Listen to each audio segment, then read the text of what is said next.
क्षत्रिय चंद्रवंश के राजकुमार महाराज गाधी, उनकी एकलौती बेटी, हजारों वर्ष की आयु हो गई महर्षि ऋचिक की, और महर्षि ऋचिक ने जब उनकी बेटी की कामना की कि मैं आपकी बेटी चाहता हूं, उससे विवाह करना चाहता हूं, तो श्राप के भय से महाराज गाधी को लगा कि भाई कहीं महाराज ऋषि श्राप ना दे दें। तो उन्होंने कहा महाराज बेटी से विवाह कर दूंगा, लेकिन शर्त है हम लोग तो कौशिक हैं, बिटिया का विवाह करते हैं तो बदले में कुछ लेते हैं, हमको 1000 श्याम कर्ण घोड़ा दो। श्याम कर्ण घोड़ा जानते हैं? वाल्मीकि रामायण पढ़ेंगे तो पता चलेगा। अरे महाराज, एक श्याम कर्ण घोड़ा बहुत कठिन है। अश्वमेध यज्ञ में घोड़े ऐसा ही घोड़ा चाहिए रहता है जिसका पूरा शरीर श्वेत हो, केवल एक कान काला हो। महर्षि ऋचिक से कहा ऐसे 1000 घोड़ा दो तो हम अपनी बेटी सत्यवती का विवाह कर दें। ऋचिक गए वरुण लोक में, वरुण लोक से जाके वरुण से कहा 1000 घोड़े दो। वरुण ने 1000 श्याम कर्ण घोड़े दिए, आपने जाके ऋषि महाराज को दे दिए। अब फंस गए महाराज, विवाह करना पड़ा। विवाह तो बहुत काल हो गया, पितरों की संतुष्टि के लिए विवाह था। एक दिन सत्यवती की मां बोली कि तुम्हारे यहां कोई भाई नहीं है, महाराज गादी के यहां कोई पुत्र नहीं है, तुम अपने पतिदेव से कहो ना कि कृपा करके कुछ ऐसी औषधि तैयार कर दें कि संतान हो जाए।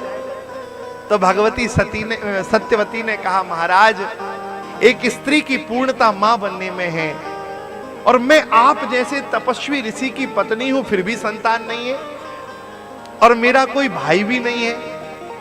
तो उन्होंने तुरंत दो खीर के पर्ण पाठ तैयार किए और कहा देवी ये तो अपनी मां को दे देना, और ये जो प्रसाद है ये तुम पा लेना। सत्यवती की मां को लगा कि महाराज ऋषिक ने अपनी पत्नी को बड़ा अच्छा प्रसाद तैयार किया होगा, इसे पाके कोई श्रेष्ठ संतान पैदा होगी। तो अपनी बेटी से कहा बेटी एक बात बता, तू तो संत की पत्नी है, तेरे संतान को तो भजन ही करना है, लेकिन तेरे भाई को तो राज्य संभालना है, उसको तो सम्राट बनना है, तो तेरे पति ने निश्चित तेरे प्रसाद में कुछ महत्वपूर्ण मंत्रों का प्रयोग किया होगा। एक काम कर, तेरी खीर मुझे दे दे, मेरी खीर तू ले ले। और सत्यवती ने महाराज प्रसाद बदल लिया, पा लिया दोनों ने। बाद में जब महर्षि ऋषिक से कहा तो ऋषिक ने कहा ओहो देवी, तुमने बड़ा बड़ा अपराध कर दिया, तुम्हें पता नहीं है इस प्रसाद के बदलने से भारी अपराध हो गया। अब तुम्हारी मां के यहां जो जातक जन्म लेगा वो तो बड़ा प्रतापी होगा, बड़ा बड़ा तपस्वी होगा, क्योंकि हमारी संतान तपस्वी होती, और तुम्हारे गर्भ से जो पैदा होगा वो बड़ा क्रूर होगा, बड़ा बड़ा दंड प्रधान न्यायाधीश होगा, किसी पे दया नहीं करेगा, कठोर होगा, क्योंकि मैंने शासक बनाने के लिए मां के लिए तैयार किया। सत्यवती घबरा गई, महाराज मेरे गर्भ से आपकी संतान और ऐसी हो? तो बोले चलो कोई बात नहीं, मंत्र का प्रभाव तुम्हारी संतान में नहीं, संतान की संतान में होगा। और उन्हीं सत्यवती के गर्भ से महाराज जमदग्नि हुए, और जमदग्नि के पुत्र फिर परशुराम जी हुए, क्रोधावतार परशुराम। हाँ? और यहां परशुराम जी के कौन हैं? विश्वामित्र जी कौन है? परशुराम जी के पिताजी के मामा हैं विश्वामित्र जी। परशुराम जी के पिताजी हैं जमदग्नि जी, और उन जमदग्नि जी के मामा हैं श्री विश्वामित्र जी। परशुराम जी से भी श्रेष्ठ हैं धनुर्विद्या में।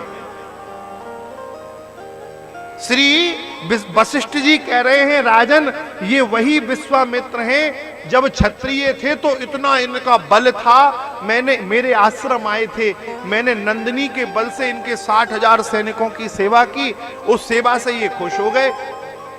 इन्होंने कहा ये इतनी महत्वपूर्ण गाय यहां नहीं रहेगी, गाय ले जाना चाहते थे, नंदिनी को ले जाने में असमर्थ रहे तो महाराज इनने मुझसे बैर मान लिया था।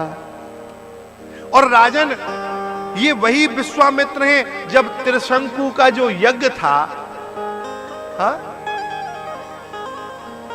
वो चांडाल घोषित हो गया था, उसका कौन यज्ञ करा था? त्रिशंकु साशरीर स्वर्ग जाना चाहते थे। मैंने मना कर दिया, मैं ऐसा यज्ञ नहीं कर पाऊंगा कि मैं इनको स्वर्ग पहुंचा दूं साशरीर। तब इन्हीं विश्वामित्र ने अपनी पूरी तपस्या दान कर कर उस त्रिशंकु को महाराज स्वर्ग में पहुंचा दिया। स्वर्ग से त्रिशंकु को धक्का दिया गया कि तू चांडाल है, तुझे यहां नहीं रखेंगे। तो महाराज इन विश्वामित्र जी ने नया स्वर्ग बना दिया, नया स्वर्ग।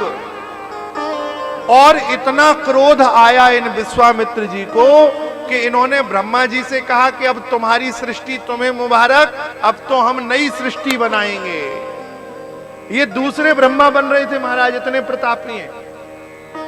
इनकी सृष्टि में पेड़ से आदमी लटकते, जैसे पेड़ से फल पैदा होते हैं ना, ऐसे पेड़ से ही आदमी पैदा होते। नरियल है ना, नरियल विश्वामित्र जी की सृष्टि का है। ये तो सृष्टि करने ही लगे थे, पर ब्रह्मा जी ने आके हाथ जोड़े, महाराज ये इतने विराट ऋषि हैं,